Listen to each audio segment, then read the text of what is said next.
new student of this class. So during, yesterday we had a discussion about the societal role of higher education. So, Elena and Niveta, if you face any difficulty, you can ask me so that I can make it turn into Odia or make it more simple. So, in one sense, the higher education, we believe that higher education uh, gives us the ways and the means to uh, go ahead for intellectual versatileness. That means the minimum education, like primary education, that gives you the skill, that gives you the ability by which you can go to upper class, secondary. But higher education becomes the end of the education system, formal education system. So we cannot say that there is the end to any system or education. But higher education, as it is the end of education, to say, in other words, we say that there are different levels of higher education. What are these levels of higher education? You will say that university level, college level, university level. So what is this college level and university level? For example, we said that in 10 plus 2, we are 10 years of schooling, and plus 2, that is higher secondary, 2 years of higher secondary. Am I audible, Nivedita? Hello? Yes, sir, you are audible. Yeah. So then 2 years of, to say, higher secondary education, and plus 3, that is 3 years of, to say, uh, degree education. But after degree, there is also post graduation. There is also PhD, that is called doctorate in philosophy. Thereafter, there is postdoctoral studies. So uh, we can summarize that these are the levels of education. So in this context, we can add that your higher education is a way to explore your ability. So how society is making arrangements for your higher education, and why? Yesterday we are discussing about what is the societal role of higher education. Because higher education, you know, that colleges and universities are made up society. That is, society has taken initiative to uh, establish colleges and universities. So now, if we talk about the benefit what the society is going to get from this higher education of the common mass, common people, but because the common people pay tax for the uh, education of the common children. So the context of equality comes. What is this equality? For example, a rich man's son and a poor man's son. There is no difference. All are equal. So another context I can say, there is a term very often we use, that is equity. Very often we use the term that is called equity.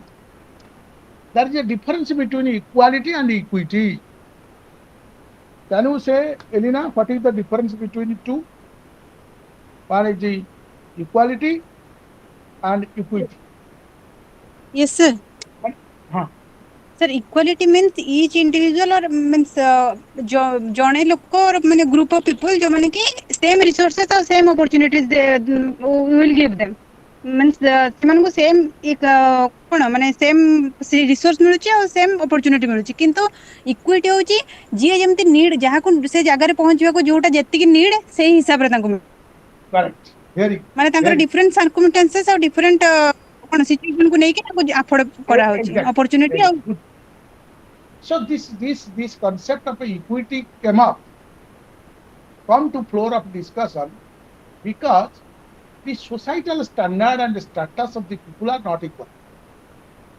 Therefore, we need equitable education. For example, Elena is 100% correct that someone needs better education. For example, a poor parent's son is getting IIT and he needs funding. So here, the funding is equitable, a question of equitability, equality that the rich man's son had the opportunity also to crack IIT, but poor man's son when get it, we need to support this poor man's son. This is an example, but you are correct. What you need, and according to need, if the state is supporting, if the government is supporting, that is called equity. Equity. The need are different. Equality is a standard. You all are equal before law. You all have equal opportunity to get into educational institutions. But equitability is that support. You need more support. Someone needs less support. That is equitable. So society has society is an arena of diversification. There is no equal range. People are on the basis of caste, creed, and economic condition have been divided into. So now, yesterday we had these discussions. Today we'll focus on Indian higher education, the legacy. What is Indian higher education? How Indian higher education came into existence, and how it has come across different ages, decades, and so today we will discuss about in the 21st century. So I must say that yesterday we are discussing about how the ancient age, middle age, and modern age. Ancient age, roughly, if you look at the timelines of history, that it is up to 11th century. We call them ancient. But from 11th century to 17th century, that is called medieval period. And from 17th century onwards to say 16th century, that is medieval, and 17th century onwards, that is called modern period. So, in different ages, different periods, we say, there are different types of development in higher education. So, if we will look at the history of a world, for example, when we had Vedangas, at the same time in Greece, they had also excelled in the political, the social, economic changes. There were writers, there were great philosophers.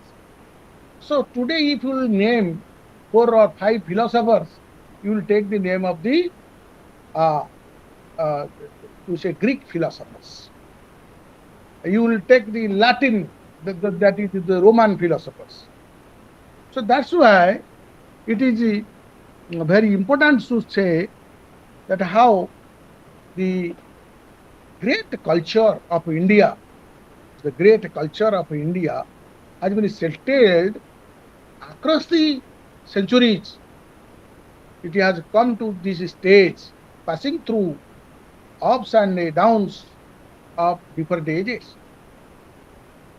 So 21st century, we have whenever we say that our students are in 21st century, But we should not forget that India has a very good legacy, a strong legacy.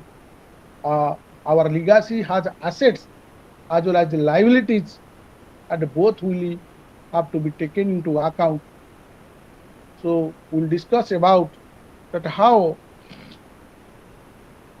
uh, after the completion of this unit, will appreciate the development of higher education in general and in India in particular, and to understand the genesis of our affiliating external examination oriented system, and weak in science, technology, research, and creativity. We'll discuss that, and also we'll have we'll discuss and will make acquaint yourself with the role played by the intelligentsia in the national movement in creating a suitable system, and thereafter to appreciate the repercussions of colonialism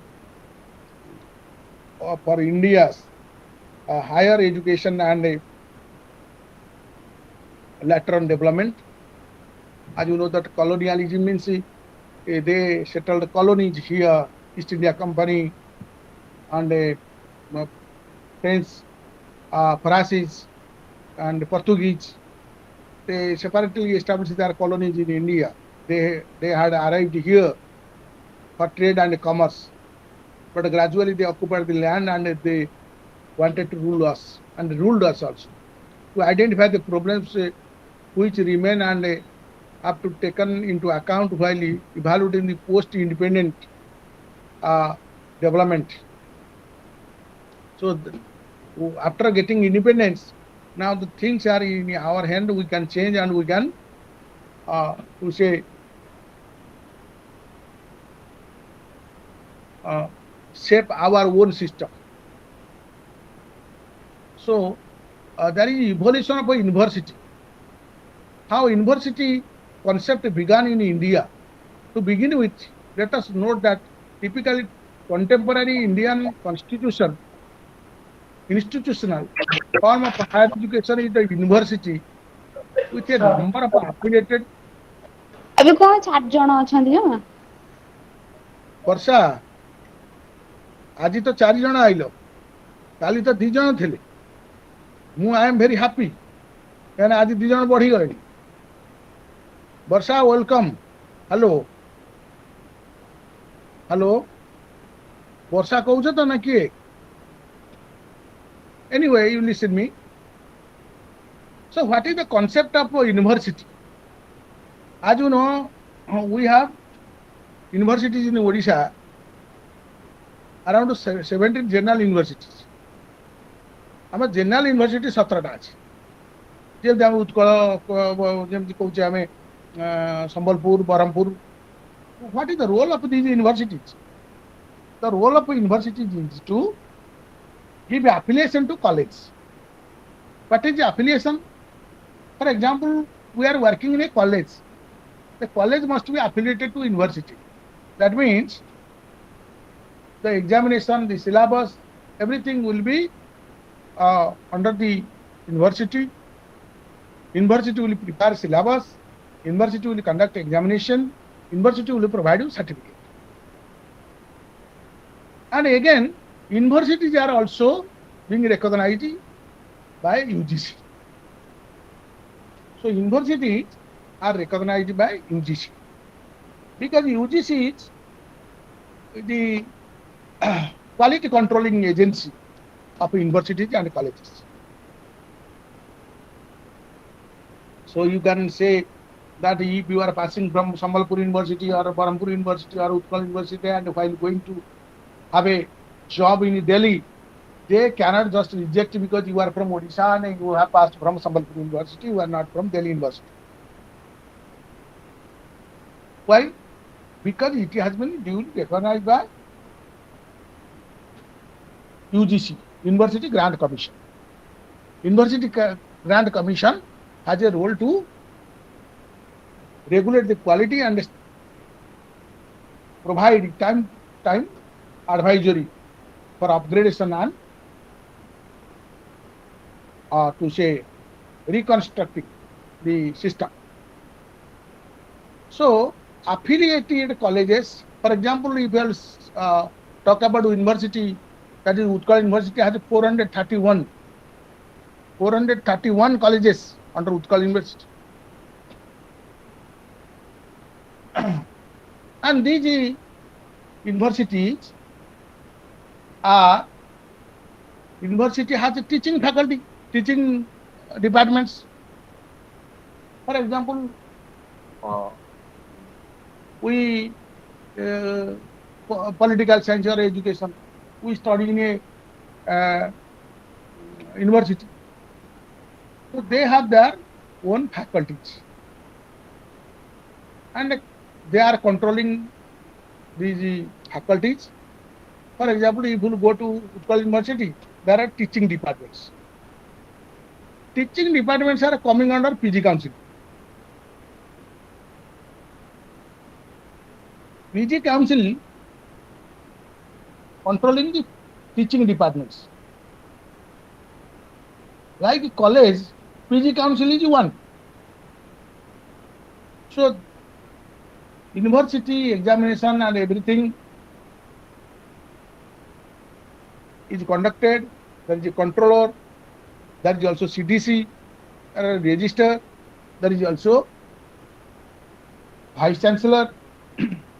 As you know, the vice chancellor, there are vice chancellors in university.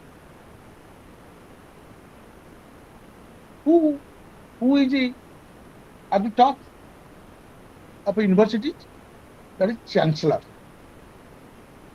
And governors are by default the chancellors of all the universities of a state. Governor, because the governor is the highest respected position of the state. So we say the university as an institution which is universal in gathering the students, scholars from many areas, territorial areas,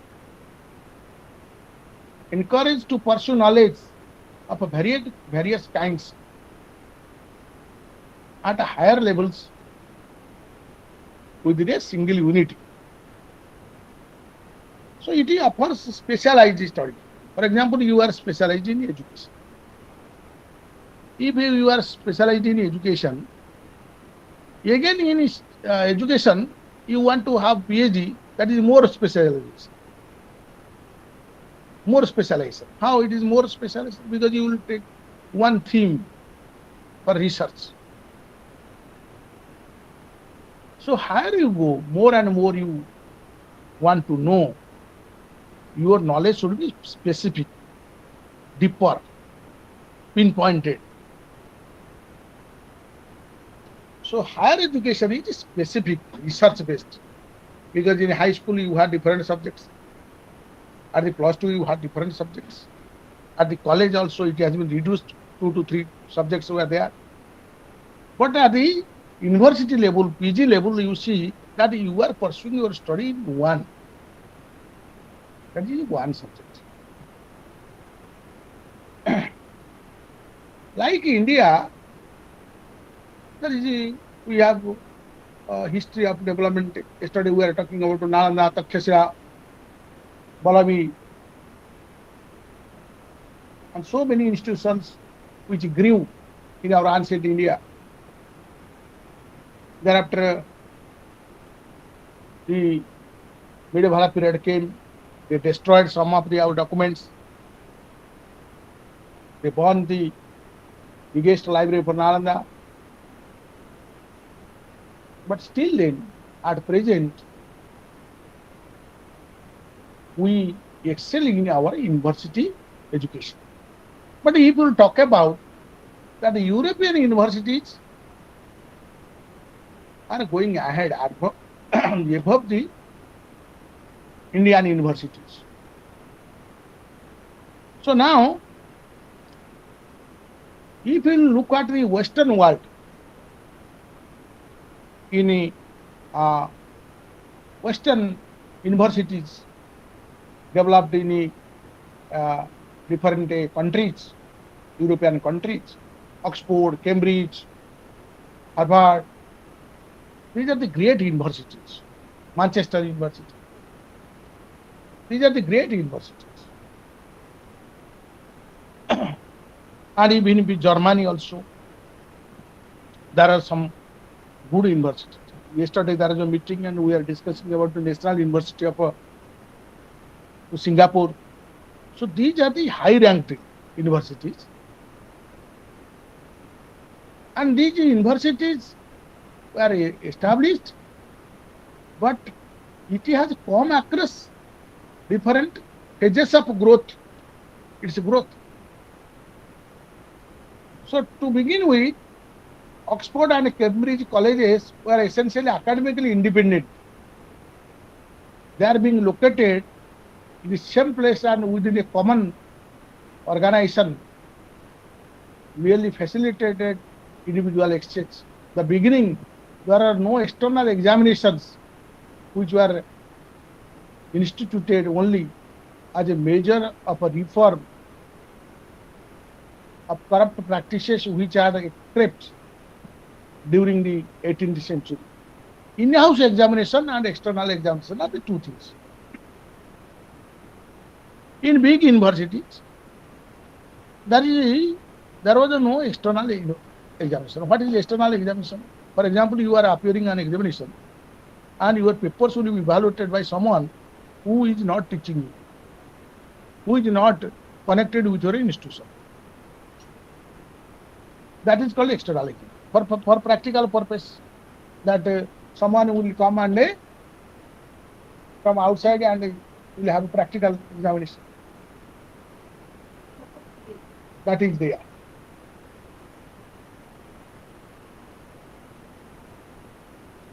So if we look at, gradually it was introduced, but before that there was in-house examination. What is that in-house examination? That means the universities and the colleges, they are conducting their own examination and awarding degrees.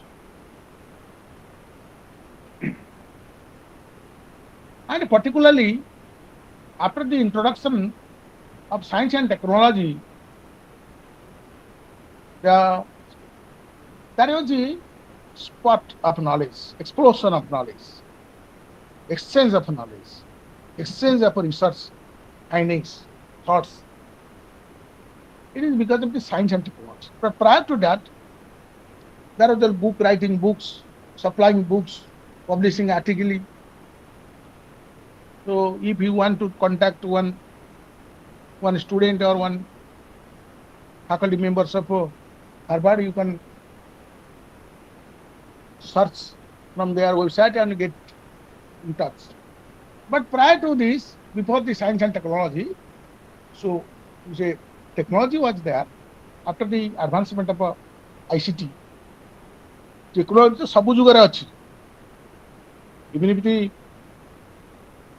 bureaucrat is a kind of technology, it was developed by individual. That is beginning of the how to carry goods from one place to another. That is also technology. Music is a technology. But ICT, information and communication technology through computer, internet, that made the world to say squeeze the distance. So if we say that USA and USSR, there were specialized institutions established and continuously opening new areas and building new society, economy. So how these universities beget new subjects? For example, economics, applied economics, mathematics, applied study, mathematics, physics, applied physics, chemistry, applied physics. So like this, there are branches of science and technology or the subjects.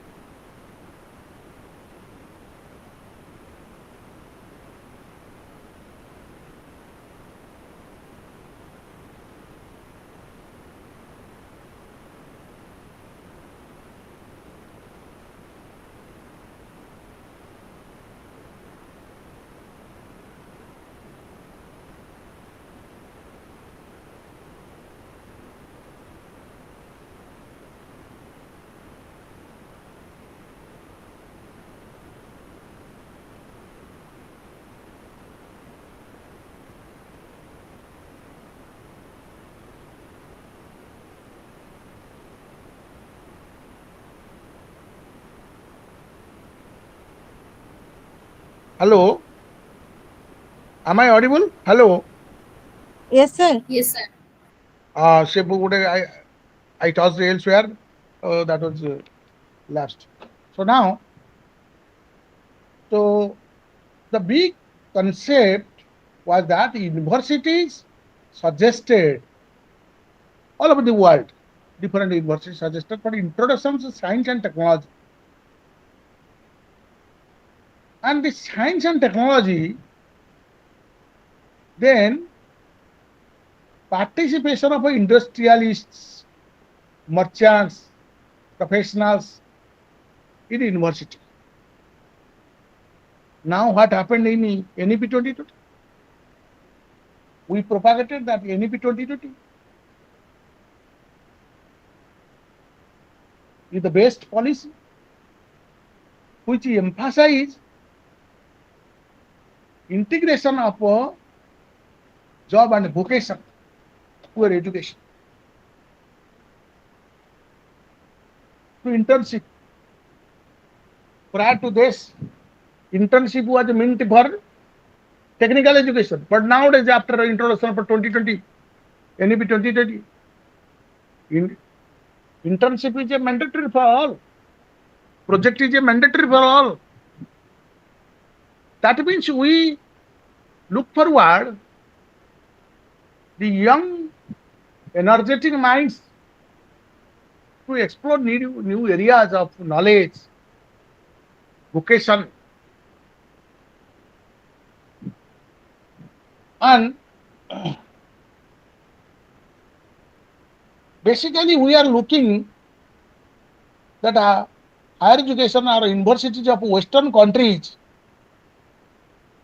are far above than the developing countries. While accepting basically the Western origins today, higher education in India, we must notice important and significant elements of India's own past, which have also been influential in varying degrees. In the long distant past, as also in the not so distant, to say the India had its own institutions of higher education, some like the universities and other rely on it, the ancient and medieval Sanskrit, Buddhist tradition, medieval Arabic and Persian traditions, other East and South Indian traditions, such as the Tamil traditions. In this section, we talk about the Indian past or ancient seeds of learning.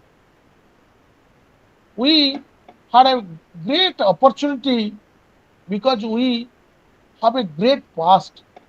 Our culture, our education, everything was rich, enriched with knowledge. And we can say that the records, there are centers of learning, Takshashila, Kanchipura, Nalanda, Udantipuru, Kashmira, Vikramashila, all these great centers of learning were there in our country. We get a valuable picture of a working of some of these great institutions from Chinese travelers. Can you name some, Nivedita, can you name some Chinese travelers who have written travelogue after going back to their country, after visiting Sir, India? I think Wensa Fayan. Fayan, very good. Tuyensa and Fayan and Ising, who visited India in the 5th century. 5th century. 5th century, you see that Fayan, for example, was wrote the India between 399 and to 414 AD. And he visited Nalanda and found no monastery or monks. However, Queen Shah came around 645 AD. He found the flourishing Nalanda University as a Buddhist center of learning. By then, had a worldwide reputation. Its site has been found near Rajgiri in Bihar. Now that that our government has revived Nalanda University. The excavation have revealed the existence of a large building, library, and other academic and residential buildings. So it is all about 645 AD. And perhaps it is in 450 AD that it received recognition of the king of Magadha and assumed the character of a university. And it may have existed for 400 years until 850 AD, when Sun wrote about Nalanda. So you look at that how we had a very great and enriched past, and particularly if you talk about Nalanda, Vikramasila, it was founded in 800 AD, and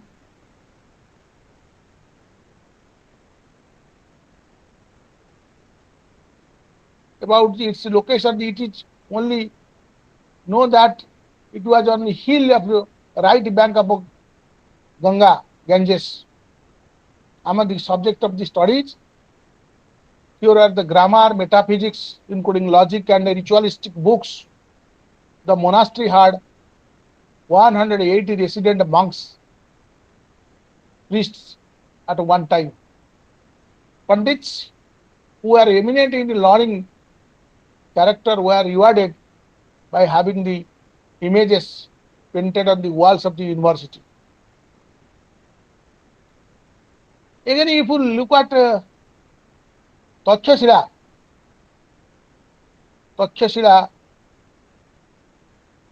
or it is also otherwise known as the Takshila, Taxila, Takshila, and elaborated it is called Takshashila. It is now in Pakistan, was a center of its own kind, which is frequently referred to as a seat of higher learning in Buddhist literature, as well as Brahminic intellectual center. Takshashila was the capital of Gandhar in the northwest of India. The Gandhar, where from Gandhari came, Pandavas, as you know, that Gandhari was a very popular name in Mahabharata. So Gandhari came from Gandhar Desh, and Gandhar is considered as the capital. Takshashila was the capital of Gandhar. And this land was also the native of Panini. Panini, the West Grammarian. It had a strong hold of a Brahminic learning from 4th to 5th century BC. Before Christ, we are talking about AD, but before Christ. So you can look at how the great universities came up with learning centers, and these popular learning centers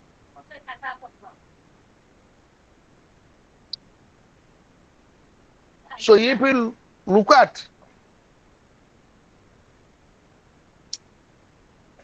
Panini's,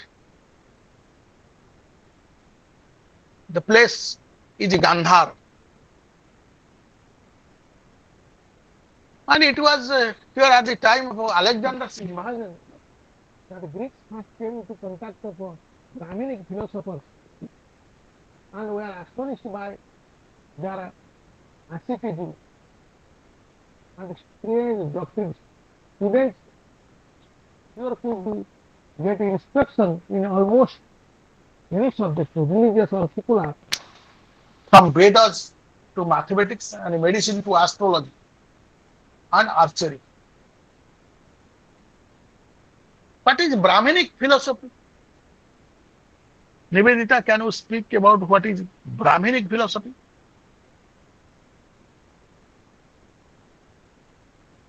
No, sir. So you see, we discuss about that latter Vedic period, ancient, we say ancient, medieval and modern period. Latter Vedic period is divided again into Upanishadic and Brahminic period. This Brahminic period, where casteism was more acute, where casteism was more acute, and the society was divided on the basis of caste. The origin of a caste goes back to this latter part of a Vedic Upanishadic period, that is called Brahminic period, like 600 AD. And if you look at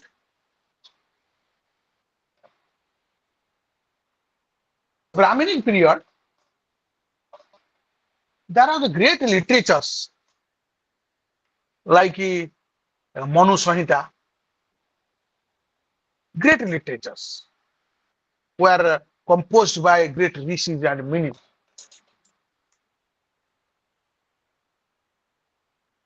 So the heritage is the interest because these universities existed one of the best periods of Indian history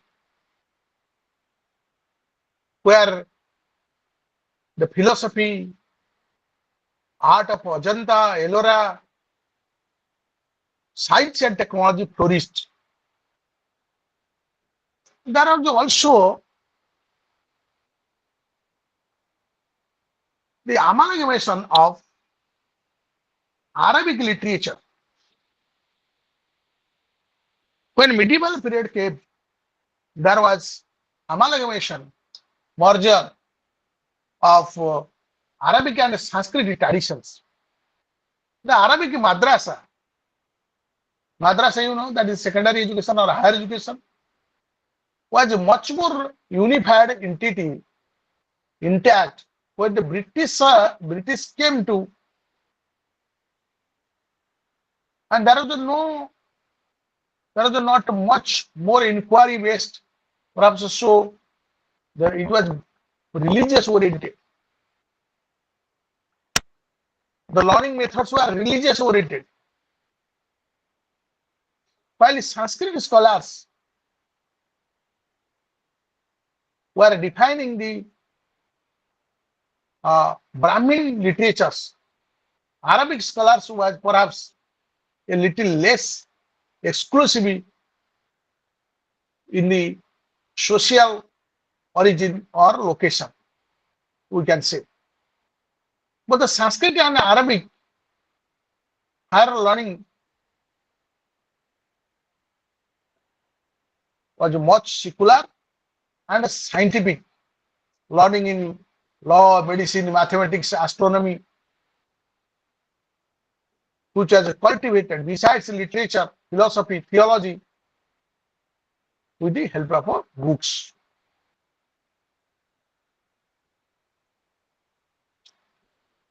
But these traditions couldn't grow for a long time. There was a time when Arabic literature, Sanskrit literature,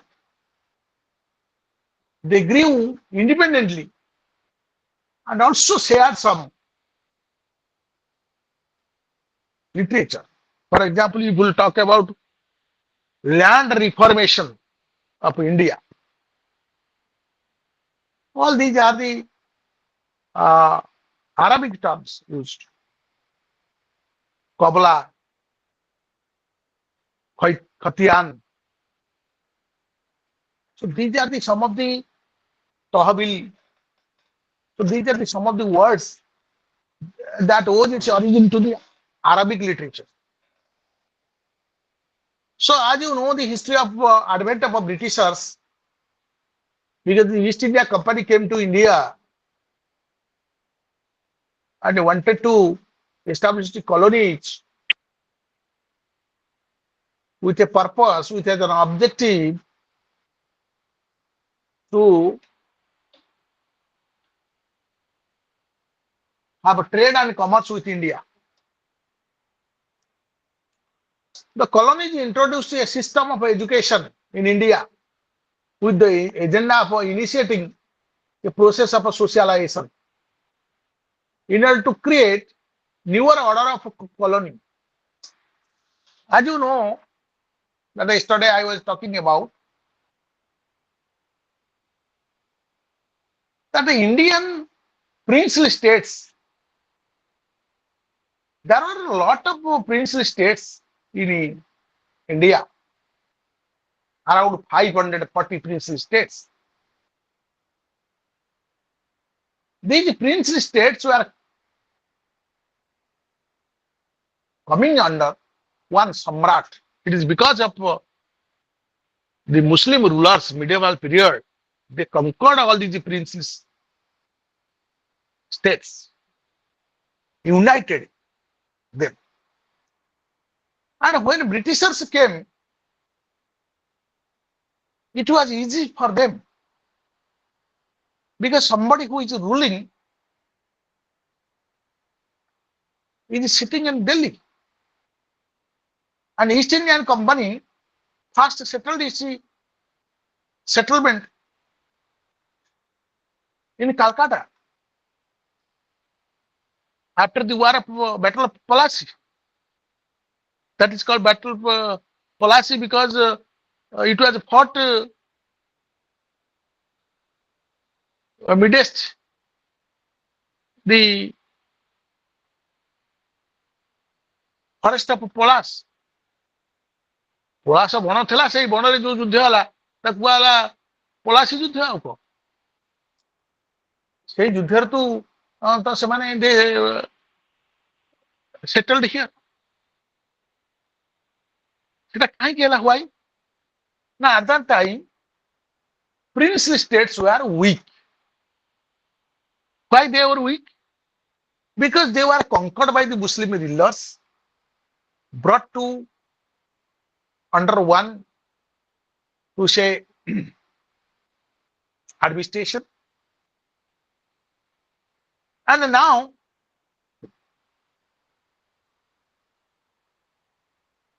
one after another the British East India Company conquered princely states and occupied the land. That was the story, how they get into the land of India. Their objectives were to expand and facilitate profit making with the help of dependable persons in the native community and to spread all over India Western science, Western knowledge, Western culture, to enable Indians to lead a life of a region with their passion under control. These sentiments were echoed by Charles Grant, who came into India in 1767, who contended that only the healing touch of Christianity through the dissemination of science and technology, literature of Europe to transfer the situations. In this connection, he believed that the knowledge of English language is essential and established English schools under teachers of good moral character. Charles Grant, I say, when East India Company came to India, there is also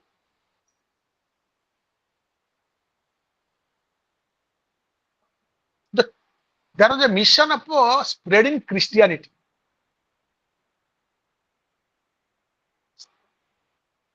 Opening schools, mobilizing people,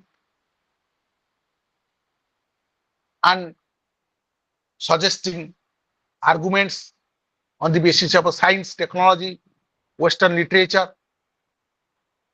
So a person called Charles Grant, he is a missionary. He came to India along with the East India Company to establish the schools. And if you look at Macaulay's minute,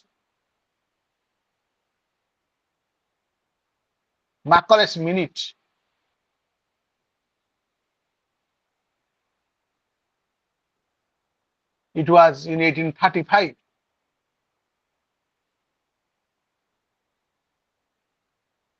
That Macaulay suggested for introduction of English education.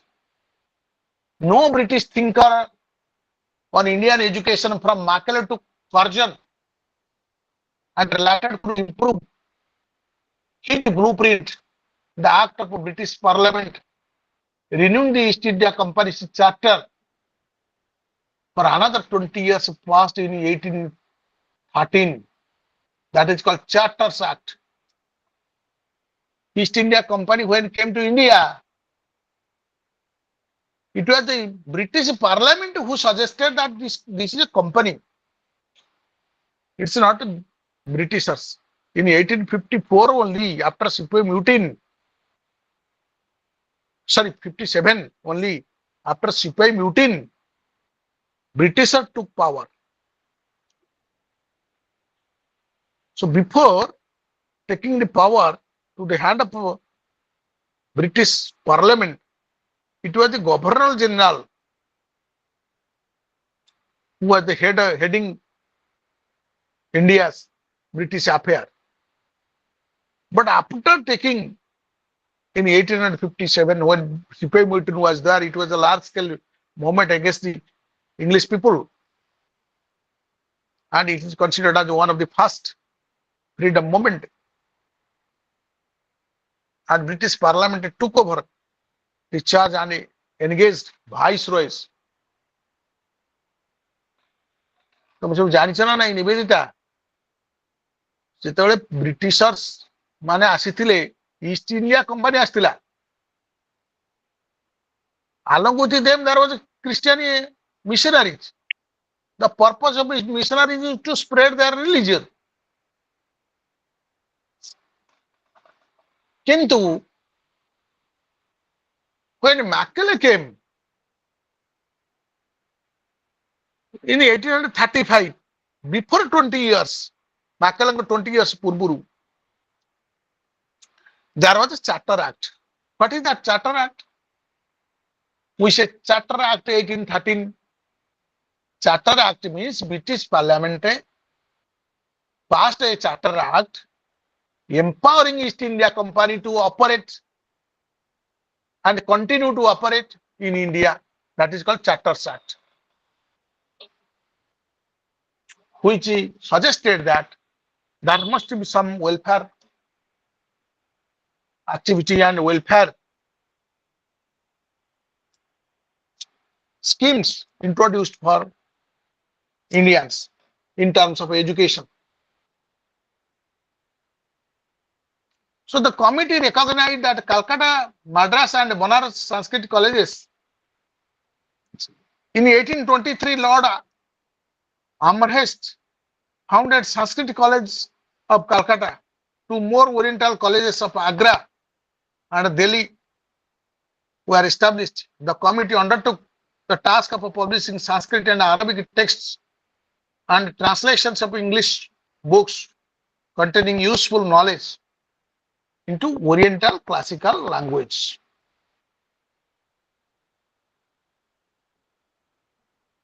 So what is this Oriental classical language? What do you mean by Oriental? There are two concepts.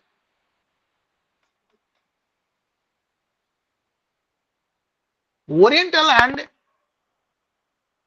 Anglicist, two things. Those who are supporting English education are called Anglicists. Those who supported Arabic and Sanskrit texts, they are called Orientalists. By now, British government had become the principal agent in disseminating modern education in India, which was primarily motivated by the political, administrative, and economic needs of Britain in India. It was not a mere accident that by the middle of 19th century, especially under Lord Dalhousie, importance begin the inauguration of modern education in India. It was by the time that Britain brought under its rule a substantial portion of Indian territory. It was also then that industrial products of Britain began to flow into India, and the trade between Britain and India reached a huge proportion. So when we are talking about the British education in India, at the same time we must look at that in Calcutta there are jute mills, cotton mills. These were the Britishers who established this. Social, economical, industrial, educational, all changes brought by them with a motive to have a huge profit from Indian by utilizing Indian people, English knowing Indian people. So the well-known minute of Macaulay was written in 1835, championing the cause of English. What is this minutes? Macaulay's minute? Minute means points. In a meeting, we can use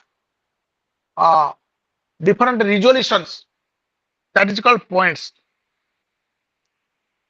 So Macaulay suggested some points in 1835.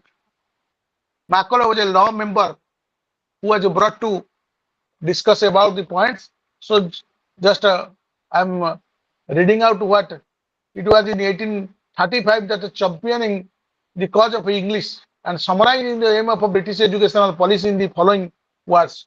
We must at present do our best to form a class who may be enterprisers, interpreters between us and millions of we govern, a class of pensions, the Indian in the blood and the color, but English in the taste, in the opinions, in the morals and the intellect. That was the objective of Macaulay. Macaulay was a law member who came to settle the conflict between Orientalist and Anglicist. As you know that it was the foundation stone laid by Macaulay for English education. Soon the demand of higher education became so great that a note was sent in 1845 from Indian side to the Court of Directors of East India Company, including the proposal for setting up universities in India.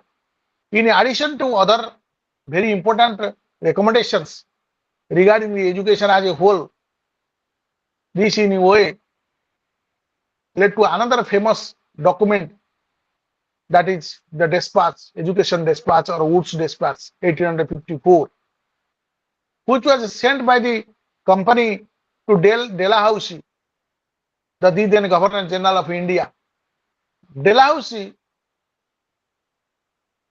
had a positive attitude towards education, and he had already converted the senior part of the Calcutta Madrasa into the Arabic college and a Hindu college in Calcutta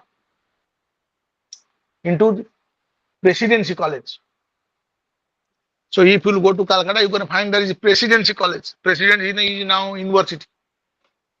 Presidency College Madras is also there, where Radhakrishnan had his college education. Presidency College, thrown open to young people of all castes and classes, creeds, and with an expectation to expand itself into something approaching to the dignity and enhancing the Indian university. So if you look at 1854 Woods Dispatch suggested granting a system for promotion of education in India by the assistance and help of the community people. Granted system बर्तमान जो चली भारत वर्ष granted मिलनी मिलिव, all these things was to Woods Dispatch 1854. At that time, the British East India Company suggested that all the people, locals, are allowed to establish their own institutions and to follow the guidelines and can apply for aid. The government or the East India Company will provide aid to them, financial aid, land aid, everything. So that was Woods Dispatch, the impact of Woods Dispatch. And if we'll come to another point,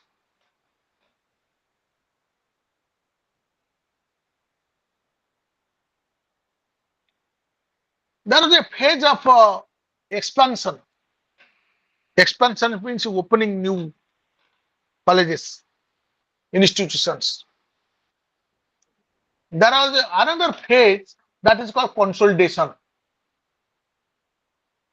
During the 5 decades of independence since 1947, India has built up a massive system of higher education.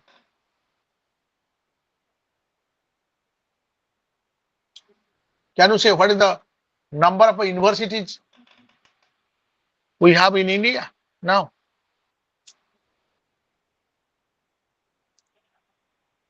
Nivedita? Bharat वर्ष रे केते university अछि कहि परियो? केते, how many? No, sir.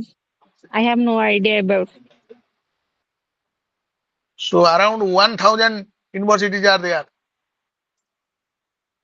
There was a knowledge commission in 2009. Knowledge commission suggested for 1500 universities. More the universities like China, more the research, more PhD, more development, more knowledge persuasion, more scientific development. So we are talking about that how IIT has developed a plan for Bhubaneswar development.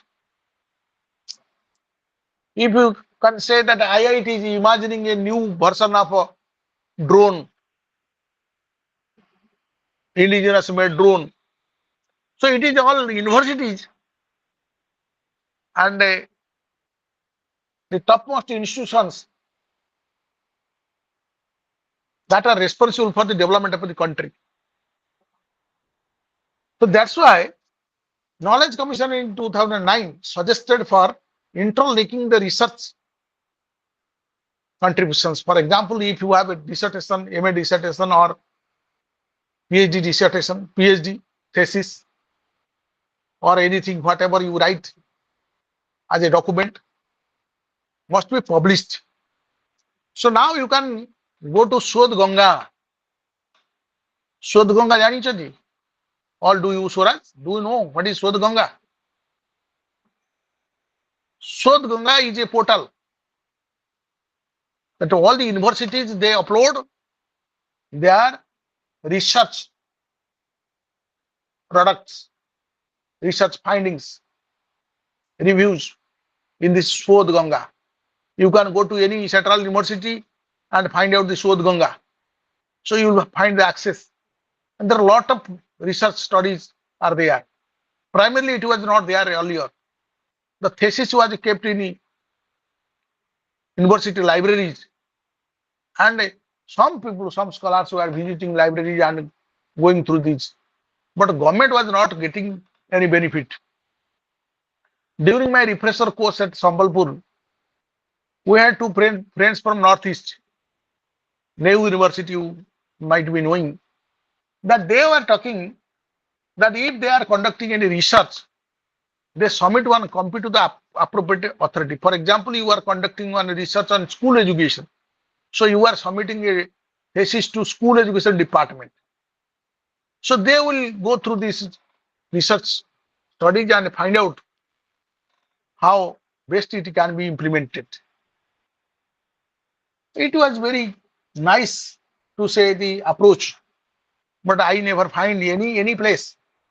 But all the research conducted or PhD thesis are kept in university libraries only for reference, not for execution. That is the purpose we say. That how the reforms in India education and in higher education particularly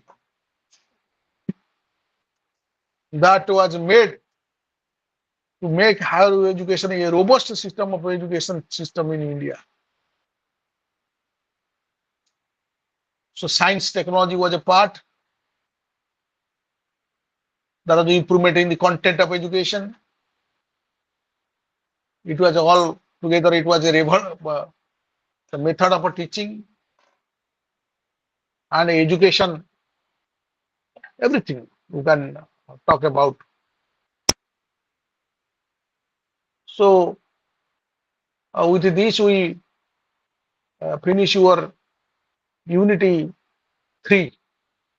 Now we'll go for Unity 4.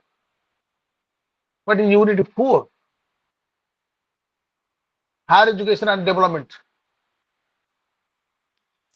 As you know, the classes are less, so therefore I have to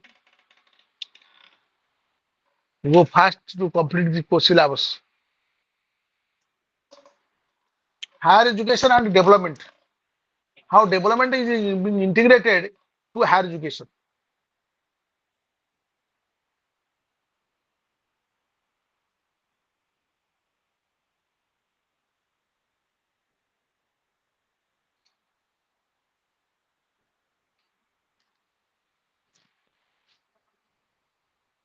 So this development, in the this is what it is.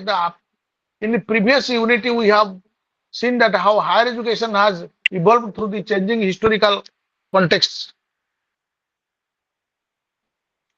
But now the task is that how higher education developed.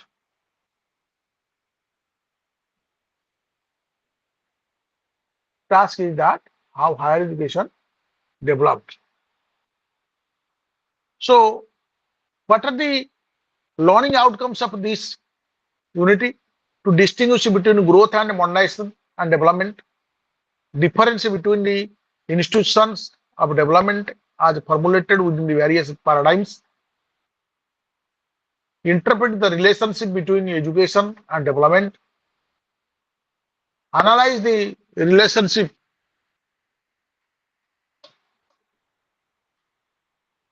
between education, evaluate the role of higher education in development. So when one talks about the development of a society or a nation, precisely we mean that development seems to convert different things to different people.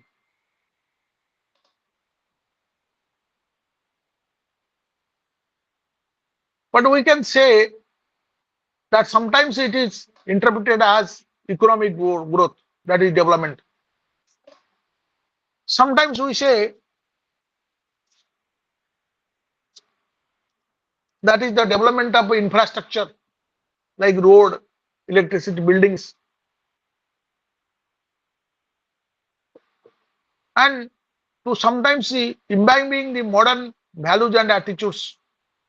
It is also used sometimes to describe that the society moving towards a greater equality and a social justice.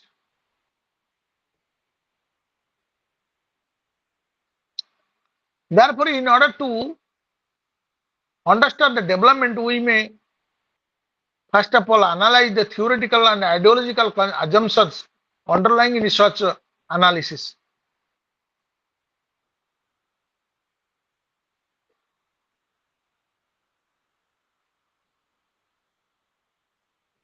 There exist several perspectives of viewing development. When analyzed, these perspectives seem to cluster around the following paradigms. These paradigms represent wildly different views. What are these paradigms? Becoming modern. What is modern? Not to follow Europeans only. Modern means to have the scientific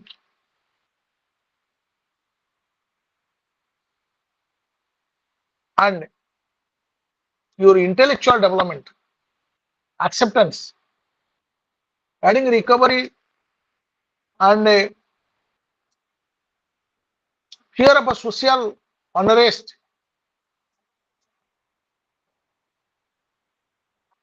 containing the communism. So how modern concepts came into existence.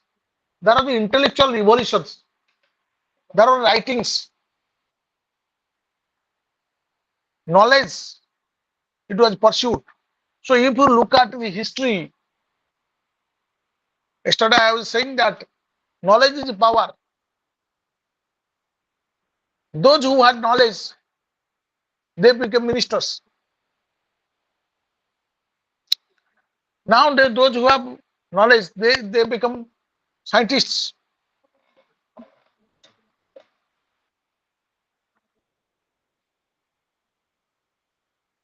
So in 1950, there was a reputation of the modernization. The ideas came from a steadily growing group of scholars and planners in the Latin America. There emerged a theory that as a result of a colonial and later neo-colonial relationship, the third world had been kept in the subordinate position to Europe. Yesterday I was talking about third world. What is this third world? We divide developed countries, developing countries, and third world countries. Third world countries means those who are underdeveloped. That is the theory. Another theory is from development to globalization.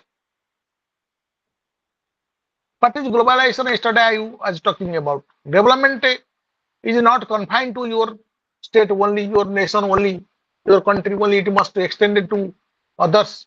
It must be open to others. Vasudhaiva Kutumbakam concept. So Nibeta, what is globalization? Yesterday Elena was talking about globalization. Or you said about globalization.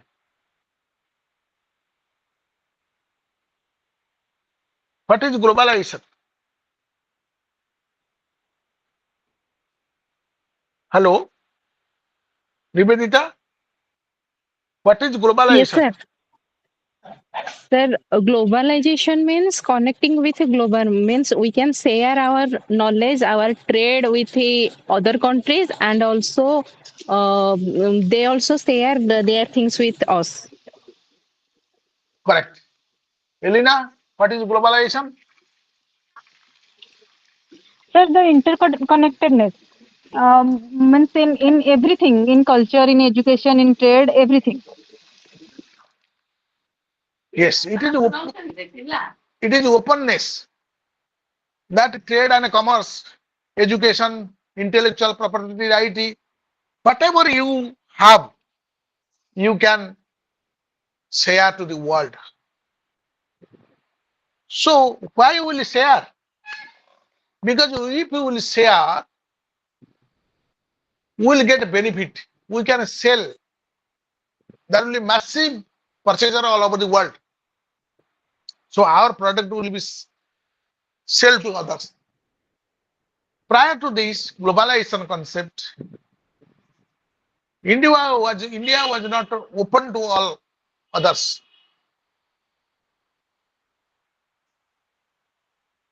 So this approach of globalization has changed the perception of Indians to our societal reforms, our culture, our background, our history. So our traditions and Indian knowledge system is now being voiced all over the world,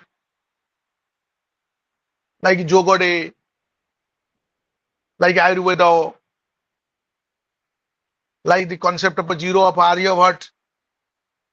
So whatever contributions we had our ancient time, the sages and seers who contributed a lot to the treasure of knowledge and intellectual,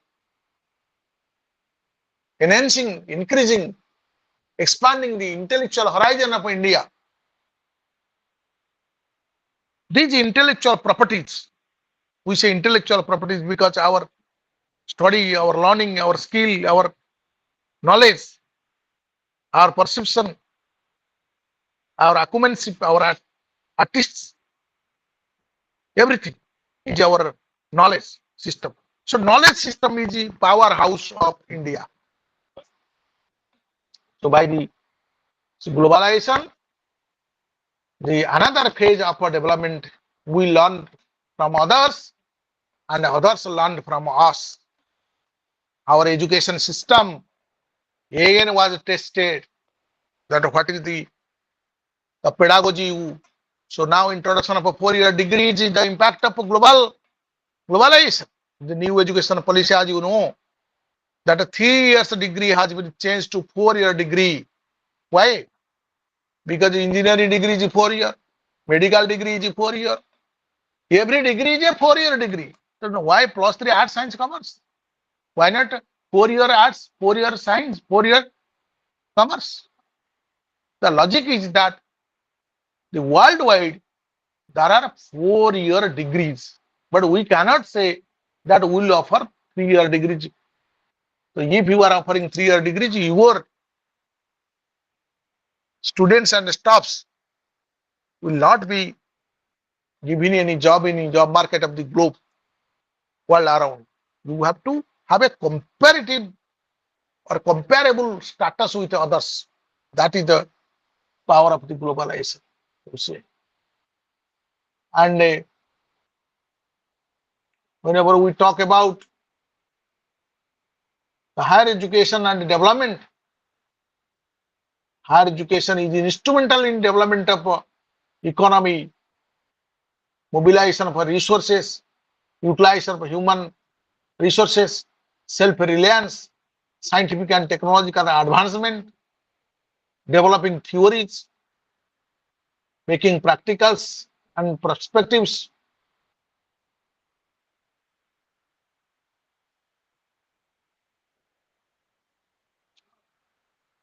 So now, higher education in the knowledge business. How knowledge business is there? Knowledge is a knowledge, sale of knowledge or business of knowledge gives profound profit.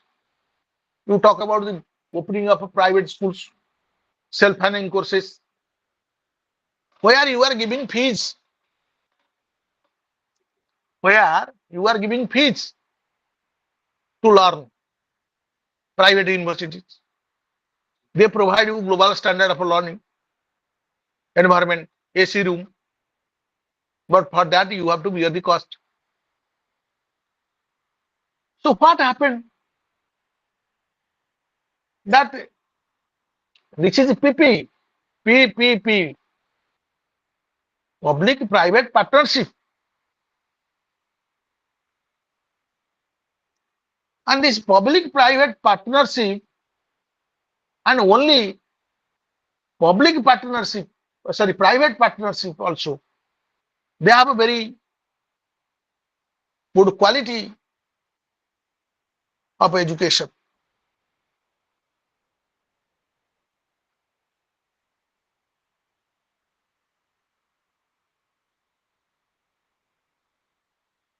So now the entire knowledge business has undergone tremendous changes in the past 40 years.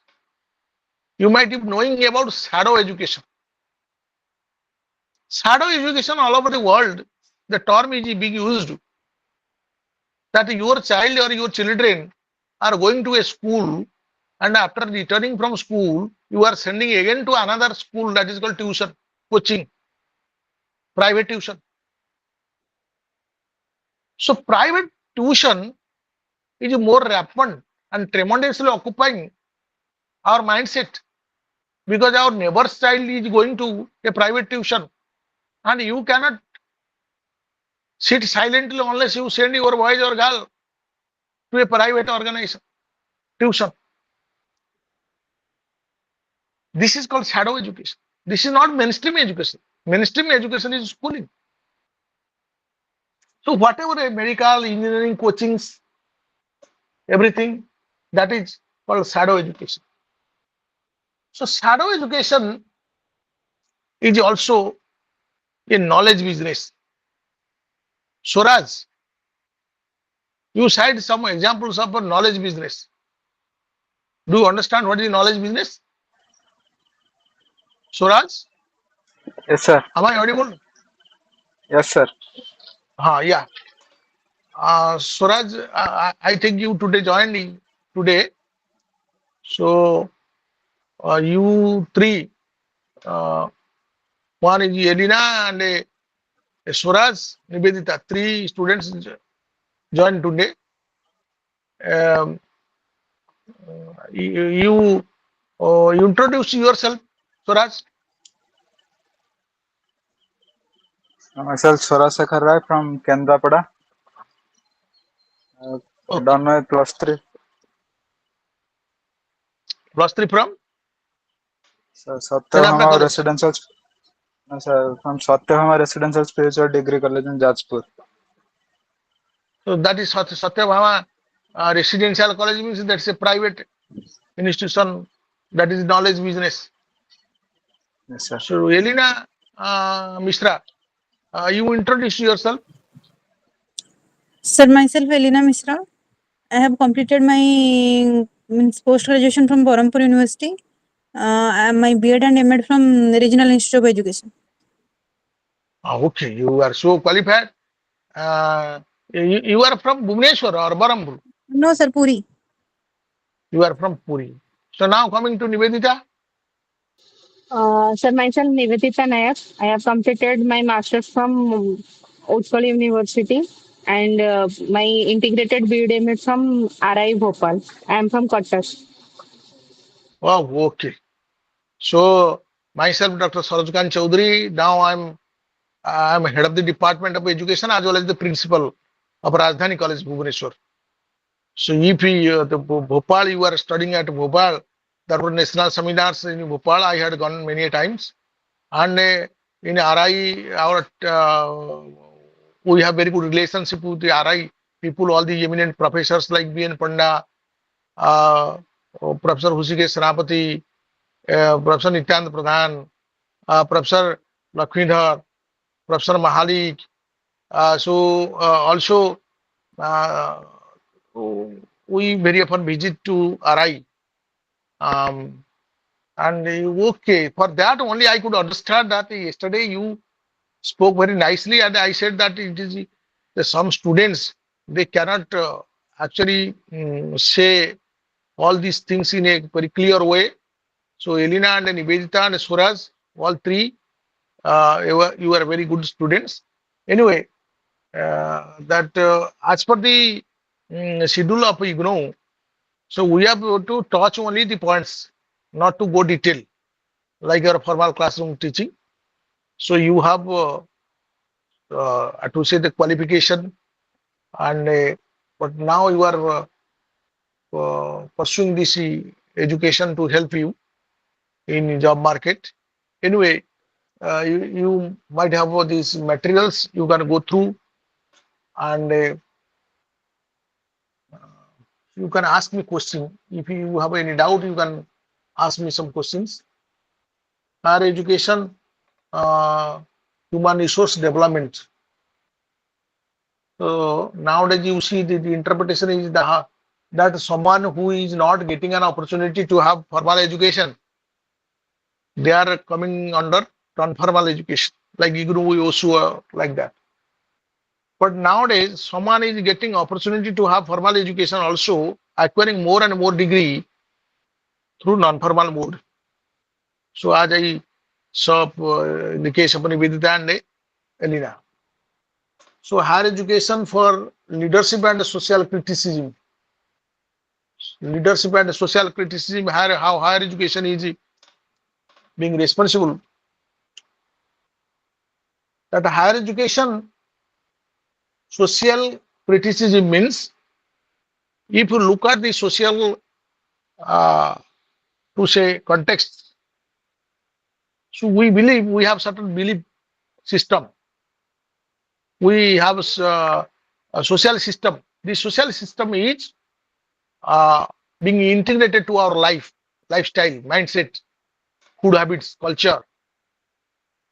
So there is also criticism. Criticism means you are critically appreciating your cultural background, your social background, your food, dress, habits, everything.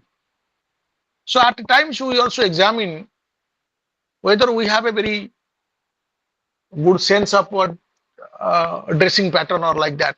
For example, before the arrival of the Britishers, there are no pants at. But when Britishers came, we followed them. So we accepted good things. That means it is a mere example of a dress code. So if you look at the other social patterns, also food habits, your festivals, your occasions, your attitudes towards your festivals, taboos, faith, blind beliefs, or superstition. There are superstitions also, and we pursue that. Your that has been codified in our culture. So, so when old people are suffering in a home and people are not taking care, but when they die, there is a celebration, and just every year also they offer Shraddha. So these are the some of the things are examined.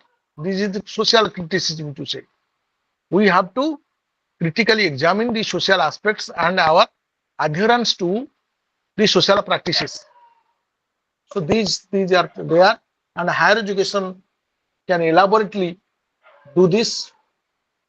And particularly if I look at what are the unity activities you have to do, the role of education in development of or development is powerfully, even painfully, politically, political. What is meant by this statement? Uh, Another is that industrial state. It was said by John K. K. Galbraith in his book The Industrial State, remarks that modern higher education is, of course, extensively accommodated to the needs of the industrial system in the light of a discussion in this unity. And what do you think the development would mean in the context of India, what role of the education play in this? Write your answer in about 400 words. Education has a series of roles to play in different types of development in differing social situations. Discuss what is meant by these statements. So, Elinda, Nivedita, and Suraj, if you would have any question, you can ask me so that we can have a little discussion. Thereafter, we'll quit.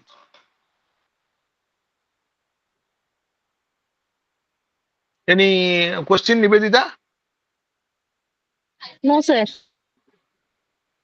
Okay. Suraj, any question? No, sir. Okay. Now coming to Elena, any question? No, sir. So you might have questions in your mind, but you are not saying that it may be take another 15 or 20 minutes longer you stay in the platform. So anyway, uh, Not like that, sir.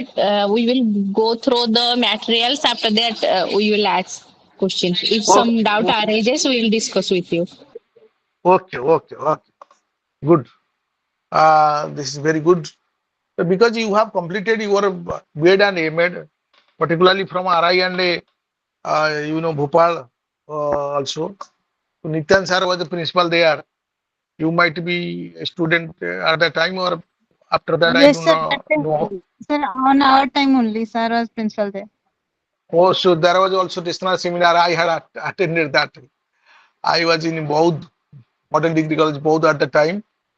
I had to Bhopal to attend this national seminar. It was a big event there. Hmm. Tomorrow we are having one national seminar. Nityan sir is coming and Professor Hushikesh Ramat is coming. VN Panda is coming. Professor GC Nand is coming. If you are interested, you can come. You are welcome on behalf of our college. Teacher Education Department, in collaboration with the Art of Publish, is organizing one national seminar on contributions of seers and sages, Indian seers and sages, to the progress of humanity, and their reflections in 21st century. That is the topic on which we will discuss. There was so online presentations. Anyway, so the points of discussion was education has a series of roles to play in different types of development of a country, individuals. Country's development is possible once the individual development is there. So if you say about what is the past is society or past is individual, but definitely individual is the past. So individual formed society, individual formed temples, individual entitled God and goddesses, individual created everything. So now first we will look out the individual development, and for the development will be utilized for the benefit of the society. That is the thing, that is the concept. So now higher education gives a bigger field arena to the individual to ponder over, to explore, to say introspect and develop own skill, own to say the knowledge and the system education. With this, I will conclude here. Uh, and there are certain things that you can go through the material. Material, do you have materials? Yes, sir. Okay, Yes, sir. okay. Now, yes, you can go through the materials. You all know that because you have already studied that. Just to make points. So, Suraj, you do one thing. You just make points so that it would be helpful during your examination. And mm, uh, we'll uh, again meet you on Monday because Sunday is there is no program in Sunday. On Monday only we'll discuss about. So thank you very much.